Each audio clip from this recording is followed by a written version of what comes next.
Assalamualaikum warahmatullahi wabarakatuh. Perkenalkan, saya Fauzia Bahmid dari Prodi Pendidikan Sejarah Universitas Indraprasta PGRI Jakarta dengan NPM 2018 155 00140. Pada kesempatan kali ini, kita akan belajar Sejarah Indonesia kelas 11 semester 2 pada bab penjajahan bangsa Eropa ke Nusantara, khususnya pada subbab penjelajahan samudra. Berikut penjelasannya.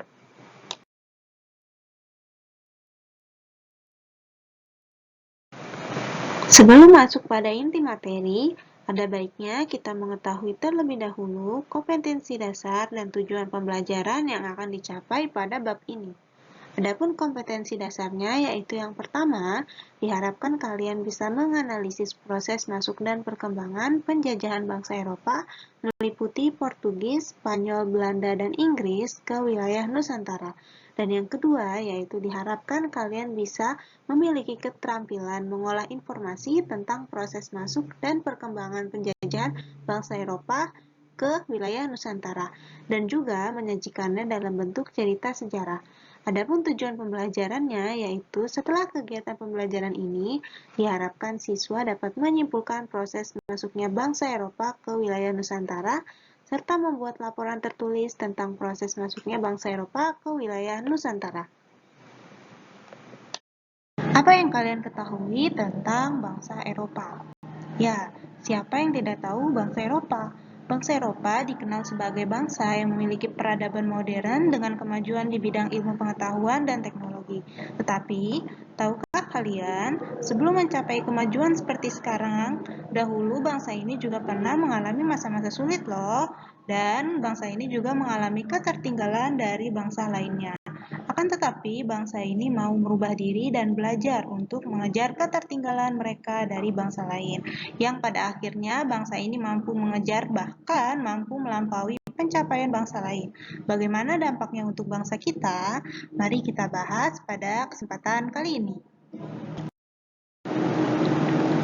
Pada abad ke-15 dan ke-16 menjadi babak baru dalam perkembangan sejarah peradaban dunia, di mana bangsa Eropa pada saat itu melakukan penjelajahan samudra. Tujuan utamanya yaitu mencari daerah penghasil rempah-rempah, karena sejak abad ke-13, rempah-rempah merupakan barang dagang yang memiliki nilai yang tinggi pada saat itu. Berikut ini merupakan rute dari penjelajahan bangsa Barat pada abad ke-16 ke wilayah Nusantara. Terdapat beberapa latar belakang yang melatar belakangi kedatangan bangsa Eropa ke wilayah Nusantara, yaitu yang pertama karena runtuhnya Kekaisaran Romawi. Kekaisaran Romawi merupakan kekaisaran yang terletak di Eropa, tepatnya kini ada di negara Italia yang ibu kotanya adalah Roma. Kekaisaran Romawi mengalami kejayaan pada masa pemerintahan Kaisar Octavianus Augustus, di mana kekuasaannya hampir meliputi seluruh Eropa, Afrika Utara, dan juga Afrika Barat. Namun, setelah runtuhnya Kekaisaran Romawi ini pada tahun 476 Masehi, berakibat pada kemunduran jaringan perdagangan antara Asia dengan Eropa yang mengakibatkan kehidupan wilayah tersebut semakin merosot. Zaman kemunduran ini disebut dengan istilah zaman kegelapan atau Dark Age dan membuat tatanan hidup bangsa-bangsa di Eropa menjadi kacau balau. Latar belakang selanjutnya yaitu karena jatuhnya Konstantinopel ke Turki Utsmani atau Ottoman. Pada tahun 1453, Khalifah Utsmaniyah yang berpusat di Turki berhasil menguasai Konstantinopel yang sebelumnya termasuk wilayah kekuasaan kerajaan Romawi Bizantium. Jatuhnya Konstantinopel ini dipimpin oleh Sultan Muhammad II dan menimbulkan kesulitan bagi bangsa Eropa, khususnya dalam bidang perdagangan. Para pedagang pada saat itu yang dari Eropa tidak mendapatkan akses untuk berdagang di kota pelabuhan Istanbul yang dulunya adalah Konstantinopel. Karena kebijakan dari kerajaan Turki Utsmani yang melarang pedagang-pedagang dari Eropa masuk ke dalam Istanbul. Akibatnya, pedagang-pedagang Eropa kesulitan mendapatkan barang-barang dagang yang sangat mereka butuhkan dari para pedagang Asia yang berdagang di Istanbul. Salah satu barang dagangannya yang sangat mereka butuhkan adalah rempah-rempah dari Nusantara. Latar belakang selanjutnya yaitu Perang Salib.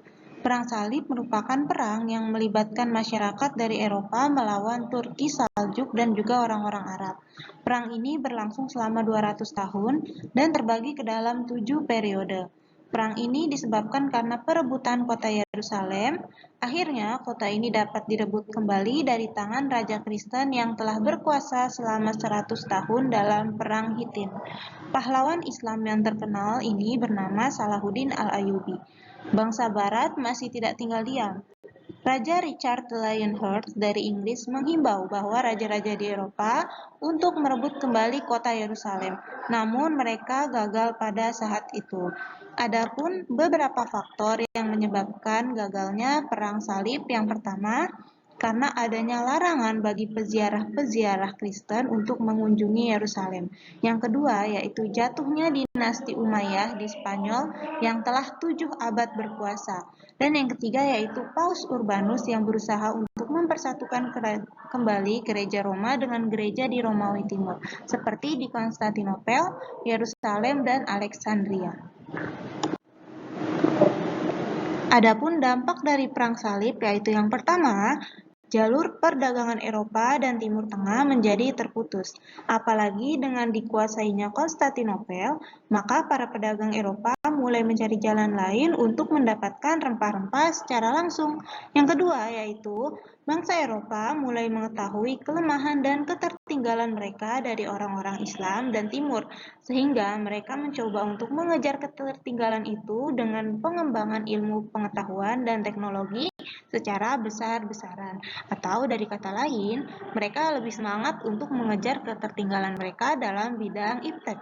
Dan yang ketiga yaitu adanya motif balas dendam di kalangan orang-orang Kristen terhadap orang Muslim karena kekalahannya dalam peperangan di dunia timur dan dalam rangka menguasai jalur perdagangan. Berikut ini merupakan ilustrasi dari gambaran Perang Salib pada saat itu.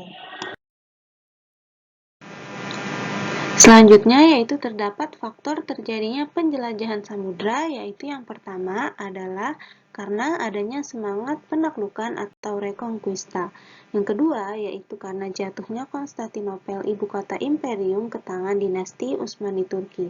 Yang ketiga yaitu karena adanya keinginan untuk mengetahui lebih jauh mengenai rahasia alam semesta, keadaan geografi, dan juga bangsa-bangsa yang tinggal di belahan bumi lain. Yang keempat, karena adanya keinginan untuk mendapatkan rempah-rempah.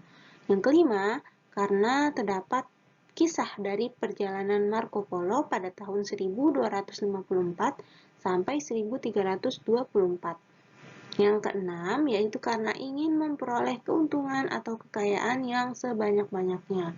Yang ketujuh, karena adanya teori dari Kopernikus dan Galileo Galilei bahwa bumi itu adalah bulat. Yang kedelapan, yaitu karena adanya semangat 3G atau God, Glory, dan Gospel, di mana gold merupakan emas, glory merupakan kejayaan, dan gospel merupakan penyebaran agama Nasrani.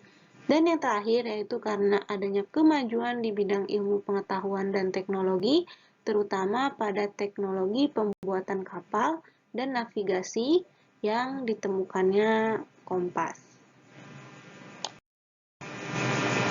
Sekian pemaparan materi mengenai penjelajahan samudra pada kali ini.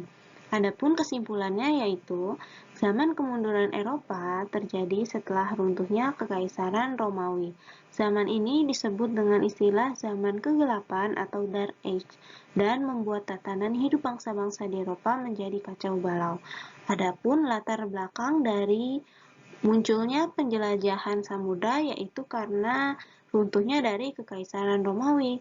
Dan yang selanjutnya yaitu karena adanya Perang Salib yang merupakan perang yang melibatkan masyarakat dari Eropa melawan Turki Saljuk dan juga orang-orang Arab. Perang ini disebut dengan Perang Salib oleh orang Kristen dan Perang Suci oleh orang Muslim. Yang ketiga yaitu karena jatuhnya Konstantinopel ke tangan Turki Utsmani yang menimbulkan kesulitan bagi bangsa Eropa khususnya dalam bidang perdagangan. Para pedagang dari Eropa tidak mendapatkan akses untuk berdagang di kota pelabuhan Istanbul, yang dulunya adalah Konstantinopel.